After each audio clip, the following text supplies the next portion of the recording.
जो मुकाबला है वो एक कोणीय, दो कोणीय, तीन कोणीय नहीं बल्कि पंचकोणीय मुकाबला, पंचकोणीय मुकाबला। आज दोनों पांचों के पांचों जो प्रत्याशी हैं वो अपने आप में एक तरह के धुरंधर है। लेकिन इस बार जो है वो पवन सिंह की पत्नी जो है वो अपने निर्दलीय प्रत्याशी के रूप में दावेदारी ठोक चुकी है। पास यादव और मुस्लिम जब जा रहा है कुछ काम के लिए, तो लोग इनका डायरेक्ट कहना है कि आप हमको वोट नहीं दे रहे हैं, आप हमारे पार्टी को वोट नहीं दे रहे हैं, आप तेजस्वी को वोट दे रहे हैं। क्या ज्योति सिंह ही ज्योति सिंह के चलते ही शायद ये कहीं से चुनाव नहीं लड़ रहे हैं? क्योंकि ज्योति सिंह का ये भी दावा था कि पवन सिंह जिस क्षेत्र से लड़ेंगे हम उसी क्षेत्र में जाके नामांकन, मतलब कि रोहतास जिले के लगभग जहाँ जो भी आता है विधानसभा उसमें सारे में ये अपना घूम चुकी है। उसके बावजूद पवन सिंह तो जो थे वो चुनाव तक ही।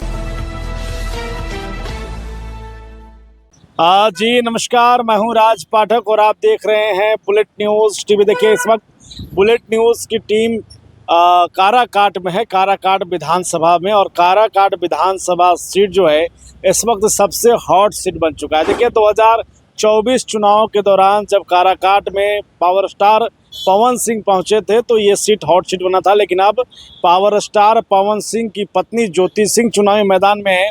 वहीं पर पूर्व सांसद और जदयू के प्रत्याशी महाबली सिंह चुनावी मैदान में है।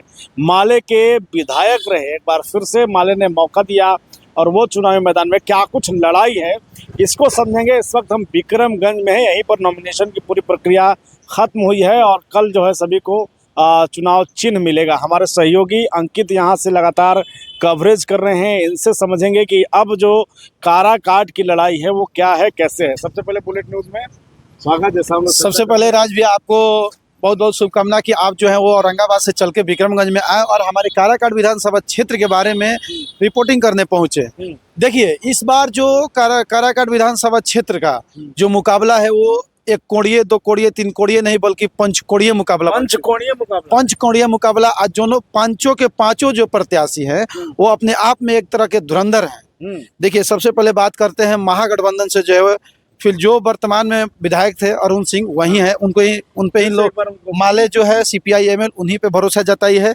और जेडीयू के खाते में जो है ये इंडिया गठबंधन से जो है जेडीयू के खाते में गया है, जिससे कि महाबली सिंह जो है वो पूर्व में सांसद भी रह चुके हैं काराकाट से और इस बार जो है वो विधायकी के लिए जो है अपना नामांकन भर चुके हैं और चुनाव में उतर चुके हैं।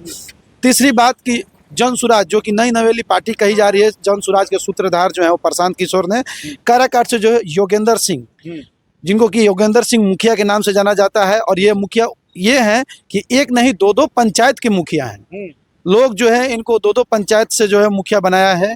तीसरा हो गया। चौथा नंबर है कि पिछला बार लोकसभा चुनाव में जो है वो पवन सिंह की पत्नी लड़ी थी, पवन सिंह लड़े थे, लेकिन इस बार जो है वो पवन सिंह की पत्नी जो है वो अपने निर्दलीय प्रत्याशी के रूप में दावेदारी ठोक चुकी है।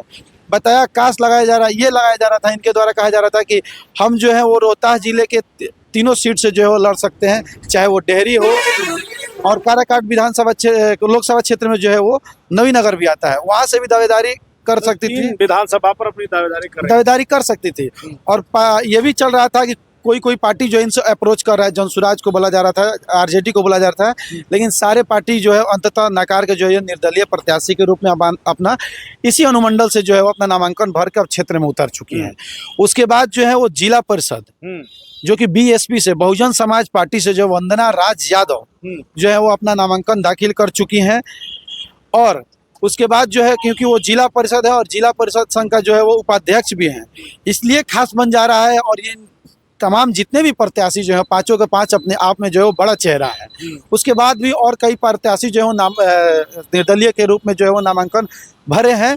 लेकिन देखना सबसे बड़ी बात ये होगा कि इस पे जो है अब काराकाट की जनता जो है वो किस तरीके से और किस प्रत्याशी पे जो है अपना भरोसा जताएगी। देखिए अंकित, आप लगातार कवरेज तो कर ही रहे हैं, कुछ सवाल जो जनता के निकल कर आ रहे हैं आपसे समझने की कोशिश करेंगे कि कितना आसान होने वाला है। महाबली सिंह की चर्चा अगर करें तो वो सांसद रहे काराकाट से, तो उनके लिए ये लड़ाई आसान दिख रहा है आपको या मेहनत करना पड़ेगा? देखिए आसान तो किसी पार्टी के लिए नहीं दिख रहा है, लेकिन अभी जो काराकाट में रुझान आना शुरू हो गया है, रुझान आया मतलब कि जो भी हम लोग पब्लिक जा रहे हैं तो महाबली सिंह को दरकिनार लोग नहीं कर रहा है। महाबली सिंह को जो है वो जगह चर्चा में है। हाँ जगह दे रहा है, लोग चर्चा में है।